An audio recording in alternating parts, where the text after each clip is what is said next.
Hello' everyone, আজি মই বনাইছোঁ খিচিৰি। প্ৰথমতে মই 1 বাটি মগু দাইল ভাজি ল'লোঁ, 1 বাটি চাউল ল'লোঁ। চাউল আৰু দাইলৰ জোখটো সমানে হ'ব লাগে।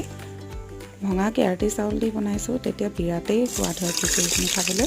আৰু ঘি আৰু তেলত মই শুকান জলকীয়া, পাঁচফোৰণ, লং, ইলাইচি, দালচিনি, তেজপাত সকলোখিনি দি পাচলিখিনি দিলোঁ।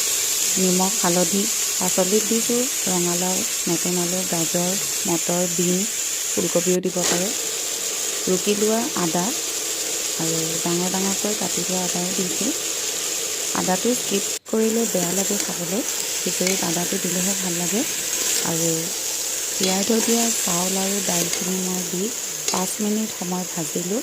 5 মিনিট সময় ভজাৰ পিছতে উতলা গৰম পানীখিনি দিলোঁ। এনেদৰে উতলাই সিজাই এয়া মোৰ খিচিৰি ৰেডি হৈ গ'ল। খাই চাবচোন, ইমান টেষ্টি হয়। কেৰাটী চাউলৰ খিচিৰি